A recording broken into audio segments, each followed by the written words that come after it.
Tuliskan di kolom komentar dari kota mana kalian menonton. Ruang rawat inap VIP di lantai 7 rumah sakit swasta. Pintu kamar Laksamana tertutup rapat, tetapi keheningan yang tersisa setelah kepergian Chandrika terasa lebih bising daripada pertengkaran. Dewani masih duduk di sisi ranjang menggenggam tangan suaminya. Namun, genggaman itu kini terasa seperti jangkar yang menahan kapal karam. Laksamana batuk. Bukan batuk kecil, melainkan batuk yang merobek paru-paru, membuat tubuhnya yang kurus melengkung kesakitan. Dewani segera menekan tombol darurat. "Kita harus ke Jakarta sekarang, Ayah," kata Dewani. Suaranya datar, tetapi tangannya gemetar saat menyeka keringat dingin di dahi Laksamana. "Tidak perlu terburu-buru," Laksamana berbisik, suaranya serak. "Aku tidak ingin mati di jalan." "Kau tidak akan mati," potong Dewani cepat, menatap tajam. "Kau akan dioperasi, dan kau akan hidup. Aku sudah menghubungi dokter." 1 jam kemudian, mereka berada di dalam mobil sewaan mewah menuju bandara kecil. Dewani menelepon Kalandra. Di seberang sana, terdengar suara latar yang ramai, campuran musik lounge dan bisikan bahasa asing. "Kalandra, dengarkan ibu baik-baik," kata Dewani, menahan napas. "Ayah kritis. Kita sedang menuju Jakarta. Operasi mendadak." Kalandra menghela napas panjang. Suara itu terdengar profesional dan jauh. "Saya sudah tahu, Bu. Saya sudah mengirimkan instruksi ke tim legal di Jakarta. Mereka akan mengurus administrasi rumah sakit terbaik. Jangan khawatir soal biaya." "Ini bukan soal uang, Kal," desis Dewani, mencondongkan tubuh menjauhi Laksamana yang tertidur di kursi belakang. "Ayah butuh kau di sini. Walau hanya 1 hari, kau harus datang." Ada jeda yang panjang. Hanya suara musik yang mahal itu yang terdengar. "Saya tidak bisa, Bu," jawab Kalandra. Nadanya dingin, seolah sedang menolak proposal bisnis yang buluk. "Saya sedang berada di tengah-tengah negosiasi yang sangat sensitif. Kehadiran saya di sini bernilai jutaan." "Itu lebih berguna untuk Ayah daripada saya hanya duduk di samping ranjang. Kau tidak bisa menunda rapatmu demi ayahmu?" tanya Dewani. Strategisnya memberikan penekanan yang tajam. "Ini bukan rapat, Bu. Ini kontrak. Saya akan kirim transfer lagi. Pastikan Ayah mendapatkan yang terbaik. Saya akan menyewa perawat pribadi. Saya akan kirim jet pribadi jika perlu. Tapi saya tidak bisa meninggalkan posisiku. Kau harus paham." Dewani menutup mata. Ia merasakan air mata panas di pelupuknya, tetapi ia tidak membiarkannya jatuh. "Baiklah, Nak," kata Dewani. Suaranya kembali ke nada pasrah yang ia gunakan selama bertahun-tahun. "Jaga dirimu. Kami akan baik-baik saja." Ia memutus sambungan. Laksamana, yang ternyata tidak tidur, membuka matanya perlahan. Ia melihat Dewani memegang ponsel, wajahnya pucat. "Dia tidak datang?" tanya Laksamana, suaranya hampir tak terdengar. Dewani menggeleng. "Dia sibuk, Ayah. Dia mengirimkan cek lagi." Sangat besar. Untuk memastikan semuanya lancar, Laksamana mengulurkan tangan ke tas Dewani. Dewani ragu, tetapi ia mengeluarkan amplop tebal berisi cek bank asing yang baru saja dikirim Kalandra melalui kurir kilat. Laksamana mengambilnya dengan tangan gemetar. Dengan sisa tenaganya, Laksamana merobek cek itu menjadi 2, lalu 4, lalu serpihan kecil yang jatuh ke karpet mobil.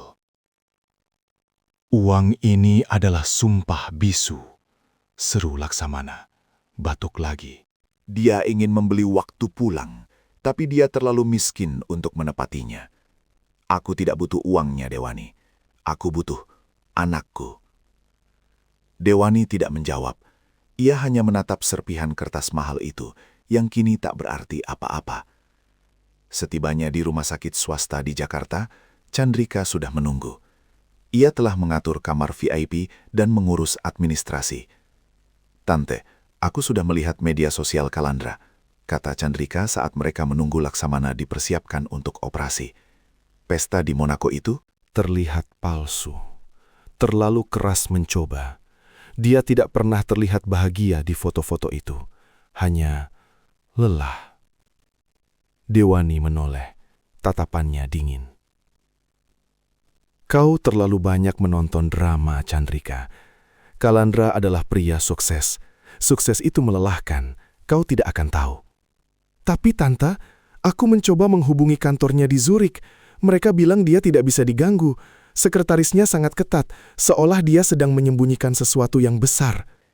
Semua orang sukses menyembunyikan sesuatu, kata Dewani, mengambil majalah mode dari meja.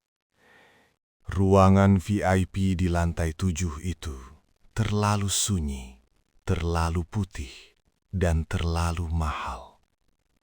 Aroma antiseptik bercampur samar dengan wangi bunga lili yang dikirimkan oleh kolega Kalandra dari London. Dewani duduk tegak di kursi berlapis kulit. Punggungnya tidak menyentuh sandaran. Ia memegang tangan Laksamana yang terbaring lemah. Tetapi pikirannya masih tertinggal di ruang tunggu, di mana suara putranya menjelaskan harga dari setiap lembar mata uang asing yang mereka terima. Laksamana membuka matanya perlahan, mengerjap pada cahaya lampu yang redup. "Kalandra," bisiknya, suaranya serak dan jauh. Ia mencoba mengangkat tangan, tetapi gagal. Dewani segera merapikan selimut yang menutupi dada suaminya. Gerakannya presisi, tanpa getaran. "Tidur saja, Ayah," katanya. Suaranya datar, seperti permukaan danau yang membeku. "Operasinya berjalan lancar. Kau hanya perlu istirahat." "Dia benar-benar sibuk?" tanya Laksamana. Matanya menatap langit-langit, mencari jawaban yang tidak bisa diberikan Dewani. "Sangat sibuk, Ayah," jawab Dewani, menekan kata "sangat" dengan koma strategis. Ia mengambil lap basah dari nakas dan mulai membersihkan dahi Laksamana. Proyeknya di sana bernilai miliaran. Kau tahu, orang-orang seperti Kalandra, mereka tidak bisa meninggalkan pos mereka hanya untuk urusan domestik. Laksamana menghela napas. Napas yang terdengar seperti gesekan kertas pasir. "Urusan domestik. Aku ini ayahnya, Dewani, bukan tagihan listrik." "Dia mengirimkan perawat terbaik, Ayah," kata Dewani, mengabaikan sindiran itu. "Ia meletakkan lap di baskom perak. Dia memastikan kau mendapatkan yang terbaik. Itu caranya menunjukkan perhatian." Pintu ruangan diketuk pelan. Chandrika, keponakan yang membantu mengurus administrasi, masuk dengan keranjang buah yang terlalu besar. Chandrika mengenakan blus katun sederhana, kontras dengan gaun sutra Dewani yang selalu rapi. "Selamat siang, Om Laksamana," sapa Chandrika, meletakkan keranjang itu di meja.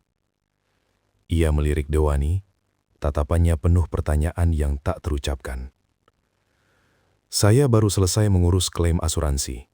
Semuanya lancar, berkat transfer Kalandra yang fantastis." Dewani hanya mengangguk, tidak menoleh. "Saya hanya heran, Tante," lanjut Chandrika, mengambil sepotong apel dan mulai mengupasnya dengan pisau kecil. "Saya lihat di media sosialnya, pesta di yah mewah di Mediterania." Apakah itu yang disebut sibuk atau lupa diri? Laksamana terbatuk pelan, menahan diri untuk tidak ikut bicara. Dewani akhirnya menoleh. Matanya dingin, memancarkan otoritas yang tidak bisa diganggu-gugat. Ia mengambil kunci brankas kecil dari saku gaunnya dan memutarnya di antara jari-jarinya. "Kau tidak mengerti skala bisnisnya, Chandrika," kata Dewani, suaranya rendah dan tajam. "Di level Kalandra, pesta adalah jaringan. Itu adalah cara dia memastikan para investor tetap tertarik." Chandrika berhenti mengupas apel. "Tapi, Tante, ayahnya sedang dioperasi. Bukankah itu lebih penting daripada jaringan?" "Jaringan itu yang membayar operasi ini, Chandrika," potong Dewani. Nadanya kini mengandung ancaman yang terselubung.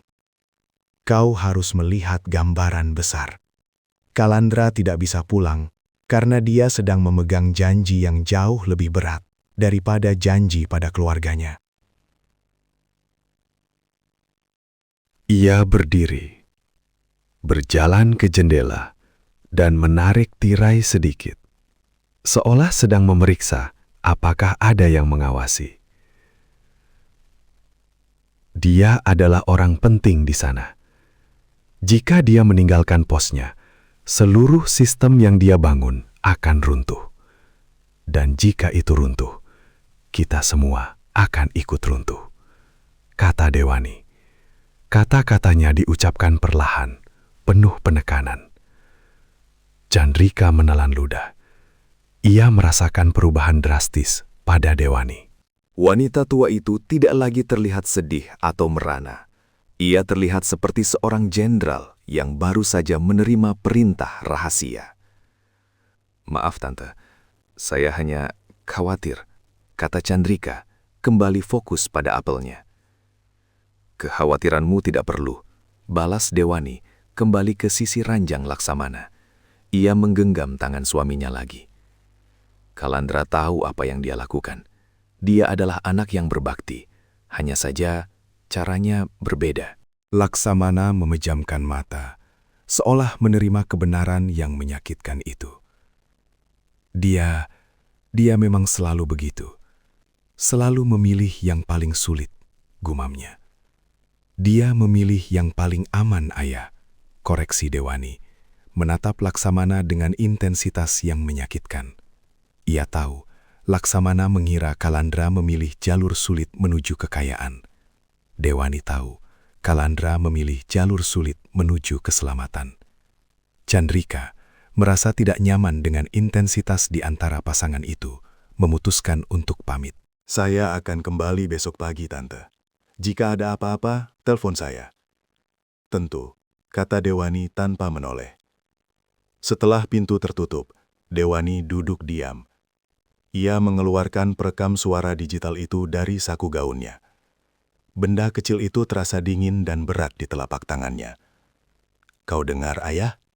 bisik Dewani. Suaranya hanya untuk dirinya sendiri. "Dia membangun istana untuk kita. Istana yang terbuat dari emas, dan penjara yang terbuat dari janji." Laksamana sudah tertidur pulas, wajahnya damai. Dewani menatap bingkai foto Kalandra yang diletakkan di nakas. Foto itu diambil di Eropa. Kalandra tersenyum lebar, mengenakan setelan mahal. Senyum yang kini Dewani tahu adalah topeng yang sempurna. Ia meletakkan perekam itu kembali ke dalam saku, di samping kunci brankas. Kunci itu adalah beban, bukan harta. Aku harus memastikan ayahnya meninggal dengan keyakinan bahwa putranya adalah seorang miliuner yang sukses dan sedikit lupa diri. Pikir Dewani, mengusap lembut pipi Laksamana. Itu adalah harga yang harus dibayar untuk setiap transfer uang yang masuk ke rekening kami. Dan aku akan menjadi penjaga rahasia ini selamanya. Aku akan menjadi dinding yang melindungi Kalandra, meskipun dinding itu harus terbuat dari kebohongan yang paling menyakitkan. Udara di kamar VIP rumah sakit itu berbau antiseptik mahal dan bunga lili yang terlalu banyak. Laksamana terbaring. Selang infus menempel di punggung tangannya yang keriput. Operasi berjalan lancar, tetapi pemulihan berjalan lambat, seolah tubuhnya menolak untuk menerima perbaikan yang datang terlambat. Dewani duduk di sofa kulit, membaca majalah mode Eropa yang baru dikirimkan Kalandra. Ia membalik halaman dengan gerakan lambat, seolah setiap gambar gaun sutra adalah beban yang harus ia pikul. Laksamana bergerak, mencoba menopang dirinya dengan siku. "Sudah berapa lama aku tidur?" tanya Laksamana. Suaranya serak dan tipis. 3 hari, jawab Dewani. Meletakkan majalah itu di meja kaca. Ia mendekat ke sisi ranjang. "Kau melewatkan pengiriman anggur dari Bordeaux. Kalandra mengirimkannya untuk merayakan kesembuhanmu." Laksamana memejamkan mata, seolah nama kota itu adalah suara yang menyakitkan. "Anggur," katanya. "Bukan yang aku minta." Dewani mengambil gelas kosong di nakas, memutarnya di antara jari-jarinya. Dia menelepon, "Ayah, tadi malam, dia bilang dia sudah memastikan semua tagihan rumah sakit ini dibayar lunas. Kau tidak perlu khawatir soal apapun." "Aku tidak khawatir soal tagihan." Laksamana membuka mata. Tatapannya tajam meskipun tubuhnya lemah. "Aku khawatir soal waktu." "Waktu adalah kemewahan, Ayah," potong Dewani. Suaranya dingin dan berwibawa. Ia meletakkan gelas itu kembali dengan bunyi klak yang tegas. "Dan dia sedang sibuk mengumpulkan kemewahan itu untuk kita. Dia tidak bisa meninggalkan proyek bernilai jutaan hanya untuk melihat ayahnya tidur." Pintu kamar terbuka, dan Chandrika masuk membawa nampan berisi buah-buahan tropis yang diukir rapi. "Selamat pagi, Om, Tante," sapa Chandrika, meletakkan nampan itu di meja. "Pagi, Chandrika," kata Dewani sedikit terlalu cepat. Ia kembali ke sofa, menyilangkan kakinya. Chandrika mulai mengupas jeruk, gerakannya cermat. "Saya baru saja berbicara dengan sekretaris Kalandra di Zurich," katanya, tanpa melihat Dewani. "Dia bilang Kalandra sedang dalam perjalanan bisnis yang sangat rahasia. Bahkan, dia tidak tahu Kalandra ada di negara mana." Dewani tersenyum tipis, senyum yang hanya melibatkan sudut bibirnya. "Tentu saja, bisnis besar tidak diurus di warung kopi, Chandrika. Itu namanya profesionalisme. Kalandra tidak bisa dijangkau sembarangan." "Dia harus menjaga citra itu demi kita." Laksamana batuk pelan menutupi mulutnya dengan punggung tangan. "Dia benar, Dewani. Dia selalu benar. Dia memilih yang paling aman. Dia memilih yang paling aman, Ayah." Ulang Dewani, menekan kata itu, memastikan Chandrika mendengarnya. "Dia memastikan kita aman di sini. Itu yang penting." Chandrika merasa tidak nyaman dengan intensitas di antara pasangan itu, buru-buru menyelesaikan tugasnya. "Saya harus ke apotek sebentar, Tante." "Ada obat yang harus ditebus." "Pergilah," kata Dewani, melambaikan tangan tanpa menoleh. Setelah pintu tertutup, keheningan kembali menyelimuti kamar. Laksamana menatap langit-langit putih.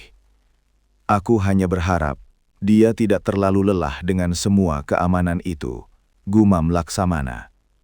Dewani bangkit dari sofa dan berjalan ke sisi ranjang. Ia menyentuh tangan Laksamana, bukan dengan kelembutan seorang istri, melainkan dengan ketegasan seorang penjaga yang sedang bertugas. "Kau harus istirahat, Ayah," bisik Dewani. "Kau sudah melewati masa sulit. Sekarang, nikmati saja apa yang sudah Dia berikan." "Aku hanya ingin tahu, apakah dia bahagia di sana?" tanya Laksamana. Suaranya hampir tak terdengar. Dewani tersenyum, senyum yang tidak mencapai matanya, seolah ia sedang mengenakan topeng yang terbuat dari kaca. "Tentu saja, Ayah. Dia hidup di istana yang dia bangun sendiri. Dia adalah raja di sana." Ia menarik napas pendek. Dia tidak akan pernah kembali. Karena dia sudah punya segalanya di sana. Ia melepaskan tangan Laksamana, berjalan ke jendela. Ia menarik tirai tebal, membiarkan cahaya sore yang keemasan membanjiri kamar. Cahaya itu tidak menghangatkan, hanya menyorot debu yang menari di udara. Dewani menyentuh saku gaunnya, merasakan bentuk keras perekam suara dan kunci berangkas. Kunci itu adalah kunci kebenaran, dan kebenaran itu adalah racun yang tidak boleh ia berikan kepada suaminya. Kalandra bukan rajana. Dia adalah tahanan yang mengenakan mahkota emas, pikir Dewani, menatap pantulan dirinya di jendela. Dan aku, ibunya, harus memastikan bahwa ayahmu tidak pernah tahu betapa mahalnya harga kebebasan yang kita nikmati ini. Aku akan menjadi dinding yang melindungi Kalandra, meskipun dinding itu harus terbuat dari kebohongan yang paling menyakitkan. Udara di kamar VIP rumah sakit itu berbau antiseptik mahal dan bunga lili yang terlalu banyak. Laksamana terbaring. Selang infus menempel di punggung tangannya yang keriput. Operasi berjalan lancar, tetapi pemulihan berjalan lambat. Seolah tubuhnya menolak untuk menerima perbaikan yang datang terlambat. Dewani duduk di sofa kulit, membaca majalah mode Eropa yang baru dikirimkan Kalandra. Ia membalik halaman dengan gerakan lambat, seolah setiap gambar gaun sutra adalah beban yang harus ia pikul. Laksamana bergerak, mencoba menopang dirinya dengan siku. "Sudah berapa lama aku tidur?" tanya Laksamana. Suaranya serak dan tipis. 3 hari, jawab Dewani, meletakkan majalah itu di meja kaca. Ia mendekat ke sisi ranjang. "Kau melewatkan pengiriman anggur dari Bordeaux. Kalandra mengirimkannya untuk merayakan kesembuhanmu."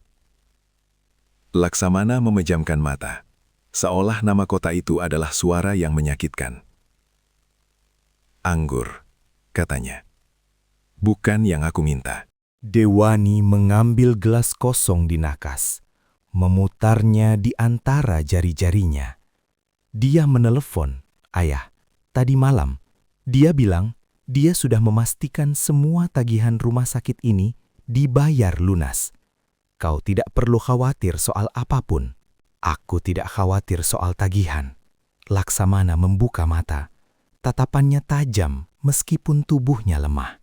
"Aku khawatir soal waktu." "Waktu adalah kemewahan, Ayah," potong Dewani. Suaranya dingin dan berwibawa. Ia meletakkan gelas itu kembali dengan bunyi klak yang tegas. "Dan dia sedang sibuk mengumpulkan kemewahan itu untuk kita. Dia tidak bisa meninggalkan proyek bernilai jutaan hanya untuk melihat ayahnya tidur." Pintu kamar terbuka, dan Chandrika masuk membawa nampan berisi buah-buahan tropis yang diukir rapi. "Selamat pagi, Om, Tante," sapa Chandrika, meletakkan nampan itu di meja. "Pagi, Chandrika," kata Dewani sedikit terlalu cepat. Ia kembali ke sofa, menyilangkan kakinya. Chandrika mulai mengupas jeruk, gerakannya cermat. "Saya baru saja berbicara dengan sekretaris Kalandra di Zurich," katanya, tanpa melihat Dewani. "Dia bilang Kalandra sedang dalam perjalanan bisnis yang sangat rahasia. Bahkan, dia tidak tahu Kalandra ada di negara mana." Dewani tersenyum tipis, senyum yang hanya melibatkan sudut bibirnya. "Tentu saja, bisnis besar tidak diurus di warung kopi, Chandrika. Itu namanya profesionalisme. Kalandra tidak bisa dijangkau sembarangan." Dia harus menjaga citra itu demi kita. Laksamana batuk pelan menutupi mulutnya dengan punggung tangan. "Dia benar, Dewani. Dia selalu benar. Dia memilih yang paling aman. Dia memilih yang paling aman, Ayah." Ulang Dewani, menekan kata itu, memastikan Chandrika mendengarnya. "Dia memastikan kita aman di sini. Itu yang penting." Chandrika merasa tidak nyaman dengan intensitas di antara pasangan itu, buru-buru menyelesaikan tugasnya. Saya harus ke apotek sebentar, Tante. Ada obat yang harus ditebus. Pergilah, kata Dewani, melambaikan tangan tanpa menoleh. Setelah pintu tertutup, keheningan kembali menyelimuti kamar. Laksamana menatap langit-langit putih. Aku hanya berharap dia tidak terlalu lelah dengan semua keamanan itu, gumam Laksamana. Dewani bangkit dari sofa dan berjalan ke sisi ranjang. Ia menyentuh tangan Laksamana, bukan dengan kelembutan seorang istri, melainkan dengan ketegasan seorang penjaga yang sedang bertugas. Kau harus istirahat, Ayah, bisik Dewani. Kau sudah melewati masa sulit. Sekarang, nikmati saja apa yang sudah Dia berikan. Aku hanya ingin tahu, apakah dia bahagia di sana? Tanya Laksamana. Suaranya hampir tak terdengar. Dewani tersenyum, senyum yang tidak mencapai matanya, seolah ia sedang mengenakan topeng yang terbuat dari kaca. Tentu saja, Ayah. Dia hidup di istana yang dia bangun sendiri. Dia adalah raja di sana. Ia menarik napas pendek. Dia tidak akan pernah kembali. Karena dia sudah punya segalanya di sana. Ia melepaskan tangan Laksamana, berjalan ke jendela. Ia menarik tirai tebal, membiarkan cahaya sore yang keemasan membanjiri kamar. Cahaya itu tidak menghangatkan, hanya menyorot debu yang menari di udara. Dewani menyentuh saku gaunnya, merasakan bentuk keras perekam suara dan kunci berangkas. Kunci itu adalah kunci kebenaran, dan kebenaran itu adalah racun yang tidak boleh ia berikan kepada suaminya. Kalandra bukan rajana. Dia adalah tahanan yang mengenakan mahkota emas, pikir Dewani, menatap pantulan dirinya di jendela. Dan aku, ibunya, harus memastikan bahwa ayahmu tidak pernah tahu betapa mahalnya harga kebebasan yang kita nikmati ini. Aku akan menjadi dinding yang melindungi Kalandra, meskipun dinding itu harus terbuat dari kebohongan yang paling menyakitkan. Cahaya sore yang keemasan masih membanjiri kamar rawat inap VIP, namun Dewani telah menarik tirai hingga hanya menyisakan celah tipis. Udara di ruangan itu terasa steril dan berat, berbau antiseptik mahal. Laksamana terbaring di ranjang, wajahnya pucat, tetapi matanya sudah terbuka, menatap Dewani yang berdiri di dekat jendela. Dewani memasukkan perekam suara dan kunci berangkas itu jauh ke dalam tas tangannya, memastikan reed slappingnya tertutup rapat. Ia tidak ingin ada suara klik yang terlalu keras. Apakah dia menelpon lagi? Tanya Laksamana. Suaranya serak, hampir seperti bisikan yang tersangkut di tenggorokan. Dewani berbalik, berjalan perlahan ke sisi ranjang. Ia merapikan selimut Laksamana, yang sebenarnya sudah rapi. Tindakannya lambat, terukur. Tentu saja, kata Dewani, tanpa melihat mata suaminya. Dia sibuk, Ayah. Kau tahu, perbedaan zona waktu. Dan dia sedang mengurus proyek besar di sana. Laksamana mendengus pelan. Suara yang lebih mirip batuk tertahan. Aku tidak butuh zona waktu. Aku butuh 1 jam saja. Apakah uangnya sudah kau transfer ke rumah sakit? Sudah beres, kata Dewani. Menekankan kata itu. Seolah uang adalah satu-satunya solusi yang valid. Ia mengambil gelas air di makas. Menuangkannya perlahan. Air itu memantulkan cahaya lampu kamar yang redup. Semua sudah diurus.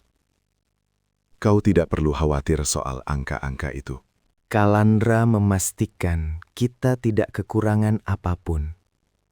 Laksamana mencoba bangkit sedikit, tetapi gagal. Ia hanya bisa menggerakkan kepalanya. Aku tidak bicara soal kekurangan, Dewani. Aku bicara soal kehadiran. Apakah dia tahu aku hampir mati? Dewani menyodorkan gelas air itu, memastikan Laksamana minum seteguk. Dia tahu, dia mengirimkan bunga yang sangat mahal dari Belanda, mawar hitam. Katanya, itu simbol kekuatan. Laksamana menolak gelas itu dengan gerakan kecil. Aku tidak butuh bunga. Aku hanya ingin tahu, apakah dia bahagia? Sungguh? Pertanyaan itu menggantung di udara, lebih tajam daripada pisau bedah. Dewani mengambil napas pendek, koma strategis yang memungkinkannya menyusun kebohongan yang sempurna. Dia bahagia, jawab Dewani. Suaranya datar, tanpa getaran. Ia meletakkan gelas itu kembali di nakas. Sangat bahagia. Dia adalah raja di sana, Ayah. Dia membangun istana. Istana yang membuat kita bisa bernapas lega di sini.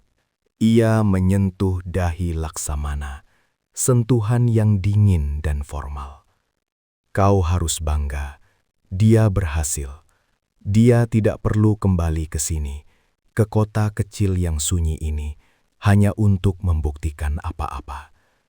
Aku tidak tahu apakah aku bisa bangga dengan istana yang dibangun di atas keheningan.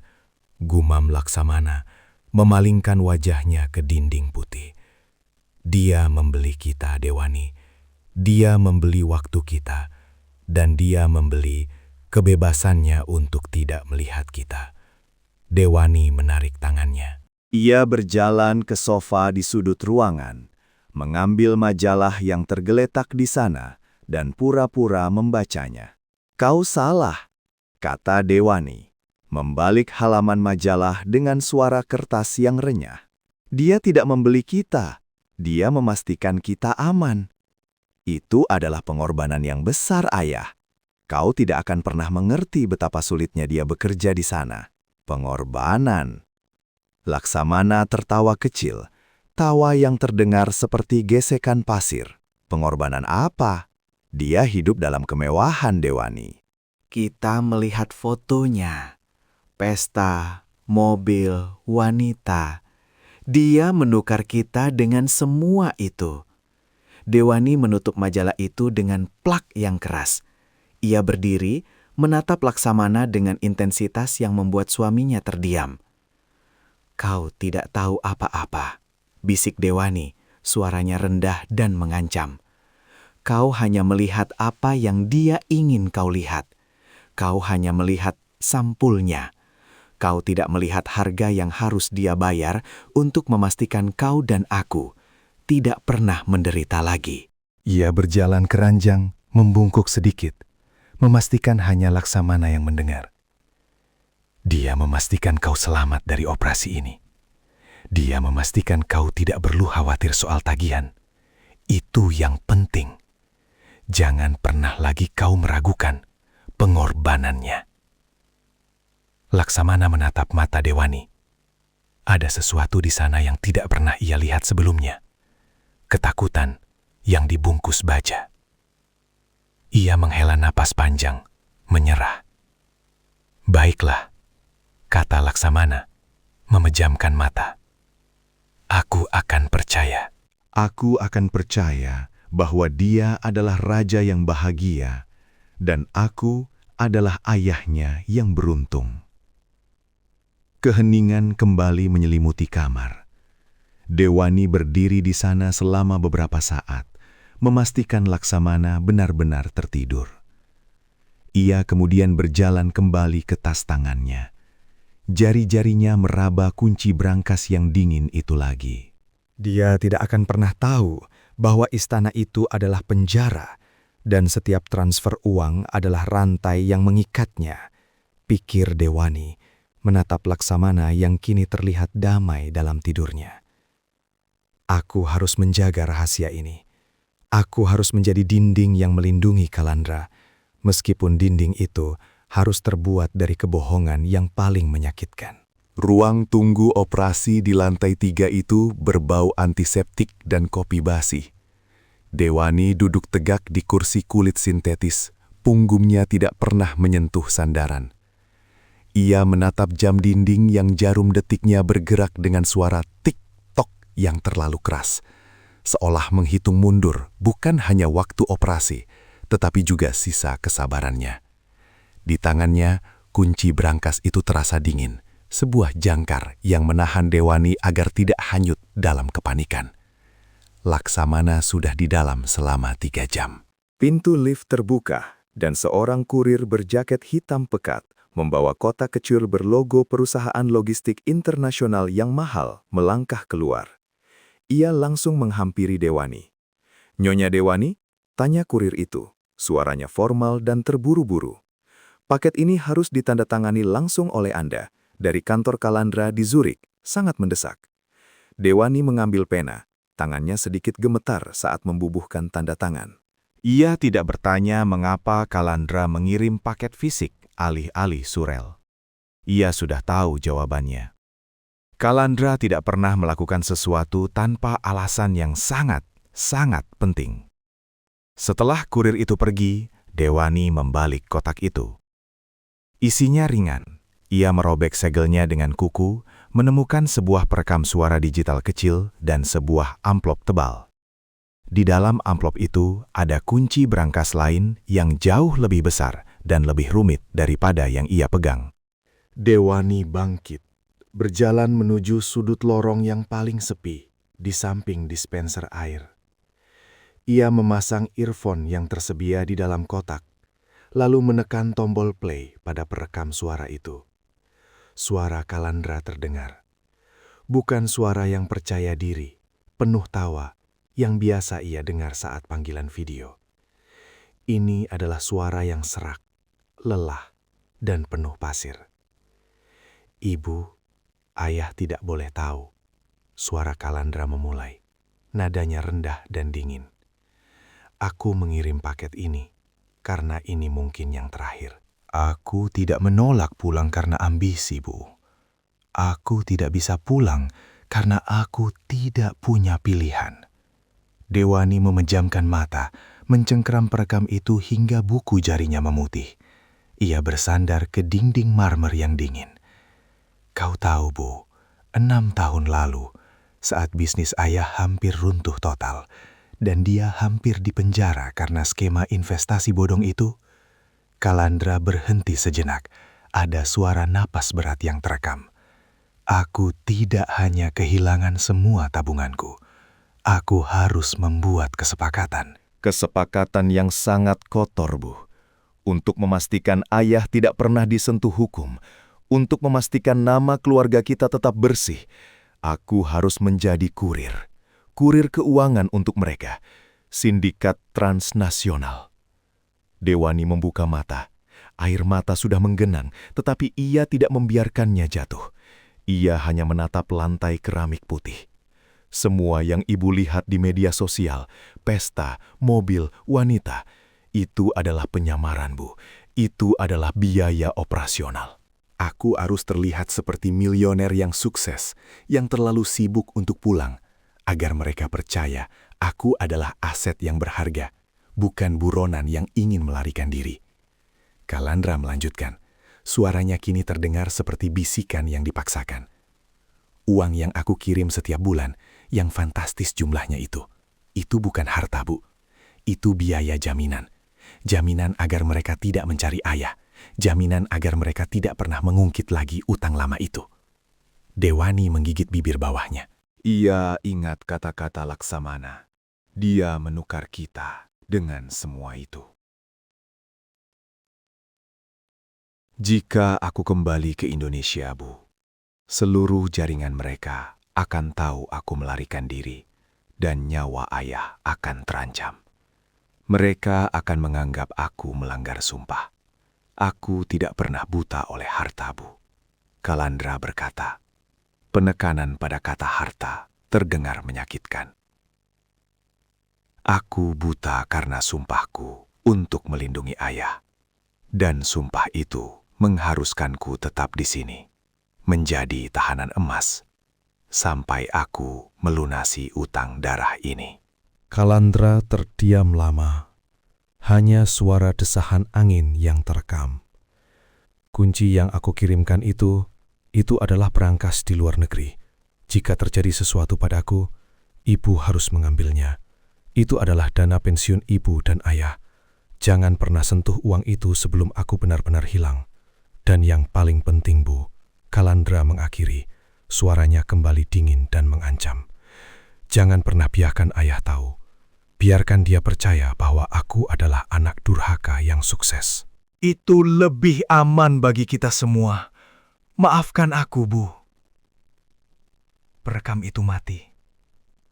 Dewani berdiri di sana, membiarkan keheningan rumah sakit menelannya. Ia tidak menangis histeris. Ia hanya merasakan beban yang selama ini ia pikul, kini dikonfirmasi dan dilipat gandakan. Setiap transfer uang asing itu bukan bukti kemewahan, melainkan pengingat akan rantai yang mengikat putranya. Pintu ruang operasi terbuka. Seorang dokter bedah berjalan keluar. Wajahnya lelah, namun lega. "Nyonya Dewani?" Sapa dokter itu melepas maskernya. Operasi berjalan lancar. Laksamana selamat. Dia sangat kuat. Dewani mengangguk, tidak mampu mengucapkan sepatah kata pun. Ia memasukkan perekam dan kunci baru itu ke dalam tas tangannya, mengunci rahasia itu di tempat yang paling gelap. Beberapa jam kemudian, Dewani duduk di samping ranjang Laksamana di ruang pemulihan. Laksamana terlihat pucat, tetapi matanya terbuka, menatap Dewani dengan kehangatan yang rapuh. "Dewani," Bisik Laksamana, suaranya lemah. "Kalandra, dia datang." Dewani tersenyum. Senyum itu terasa seperti pecahan kaca di tenggorokannya. Ia meraih tangan Laksamana, menggenggamnya erat. "Dia sibuk, Nah," kata Dewani. Suaranya tenang, berwibawa, dan penuh kepastian. Ia menggunakan koma strategis untuk memastikan setiap kata tertanam. Dia membangun istana untuk kita semua, Ayah. Dia memastikan kita aman, dan kita tidak perlu khawatir soal apapun. Dia adalah raja yang bahagia. Laksamana menghela napas lega, memejamkan mata. "Aku tahu dia tidak akan mengecewakan kita," gumamnya sebelum kembali tertidur. Dewani menatap wajah damai suaminya. Ia tahu Laksamana akan meninggal dengan keyakinan bahwa putranya adalah seorang milioner yang sukses dan berbakti, yang hanya terlalu sibuk untuk pulang. Istana itu adalah penjara, dan aku adalah satu-satunya yang tahu bahwa pahlawanku tidak akan pernah bisa pulang, pikir Dewani, mengusap lembut rambut Laksamana. Dan aku harus memastikan, ayah, kau tidak akan pernah tahu harga dari keselamatanmu. Beberapa hari setelah operasi, rumah tua itu kembali diselimuti keheningan yang tebal. Hanya sesekali dipecahkan oleh suara Chandrika yang sibuk mengurus tumpukan tagihan dan laporan keuangan di ruang kerja Laksamana. Chandrika, kerabat jauh yang ditugaskan membantu, duduk di balik meja mahoni yang mengilap. Dikelilingi oleh berkas-berkas transfer bank asing yang tingginya hampir menyamai tumpukan batu bata. Dewani masuk ke ruangan itu, membawa tas tangan kulitnya yang berat. Di dalamnya, tersimpan perekam suara digital dan kunci brankas yang kini menjadi beban paling nyata dalam hidupnya. Ia meletakkan tas itu di kursi samping, gerakannya lambat dan penuh perhitungan. "Kau sudah lihat semua laporannya?" tanya Dewani. Suaranya datar, tanpa intonasi. Ia berjalan menuju jendela, menarik sedikit tirai beludru yang tebal. Chandrika mendongak, matanya memancarkan campuran kekaguman dan rasa ingin tahu yang tak terpuaskan. Ia menunjuk tumpukan kertas di depannya. Uang sebanyak ini, Bu, kata Chandrika menggelengkan kepala. Kalandra benar-benar gila. Transfer bulan ini saja bisa membeli rumah baru di Jakarta. Tapi ya, waktu itu memang lebih mahal dari euro ya. Dewani tidak menoleh. Ia menatap pantulan dirinya di kaca jendela, melihat seorang wanita yang baru saja menukar kebenaran dengan kedamaian. Dia tahu, Chandrika, apa yang dia lakukan. Jawab Dewani menggunakan koma strategis untuk menahan napas. Dia tidak pernah melupakan kami. Chandrika berdeham, merapikan tumpukan cek yang dirobek Laksamana sebelum operasi. Saya hanya heran, ujar Chandrika mengambil napas pendek. Dengan kekayaan sebesar ini, kenapa dia tidak bisa meluangkan 1 hari saja? Ayah Laksamana hampir meninggal, Bu, dan dia hanya mengirim perawat terbaik. Dewani akhirnya berbalik, tatapannya dingin, seolah Chandrika baru saja menginjak ranjau yang ia tanam sendiri. Kau tidak tahu, Chandrika, apa yang dia korbankan, kata Dewani, melangkah mendekat ke meja. Ia mencondongkan tubuh sedikit, nadanya berubah mengancam. Kau hanya melihat apa yang dia izinkan kau lihat. Chandrika terdiam, merasakan perubahan suhu di ruangan itu. Ia mengalihkan pandangan ke tas tangan Dewani yang tergeletak di kursi. Apa itu, Bu? Tanya Chandrika, mencoba mengalihkan topik. Kiriman baru lagi? Semoga bukan cek lagi, ayah bisa merobeknya lagi. Dewani merayah tas itu, mendekapnya ke dada. Ini urusan pribadi, jawab Dewani, suaranya rendah dan penuh elipsis. Kau fokus saja pada tagihan rumah sakit. Pastikan semuanya dibayar tepat waktu.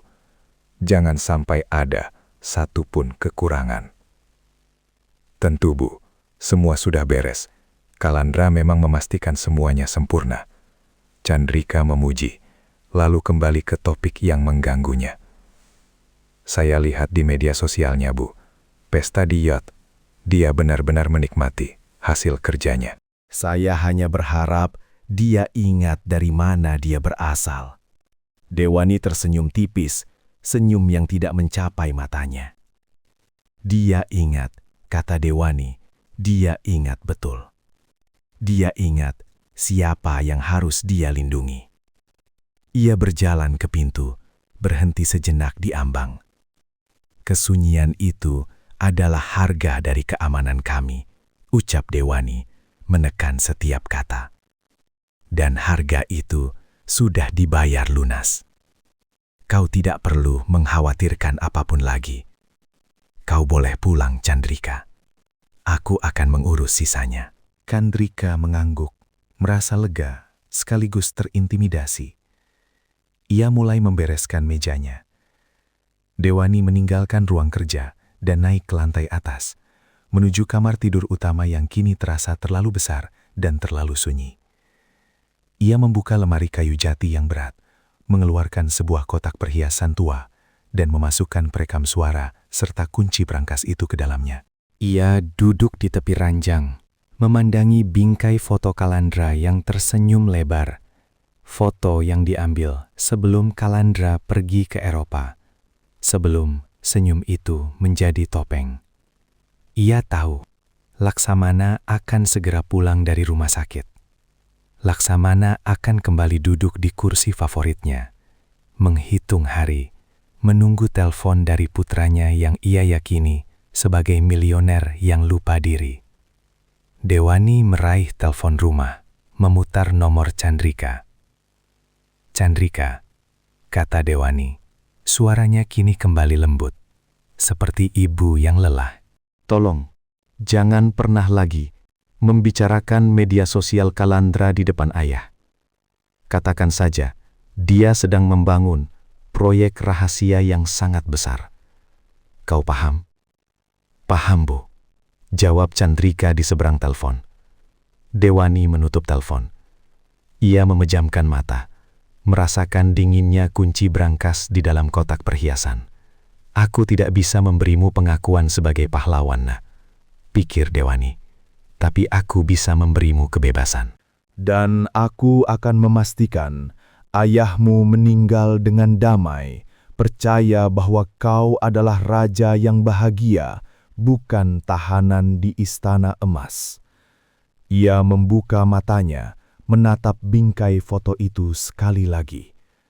Istana itu adalah penjara, dan aku adalah satu-satunya yang tahu bahwa pahlawanku tidak akan pernah bisa pulang.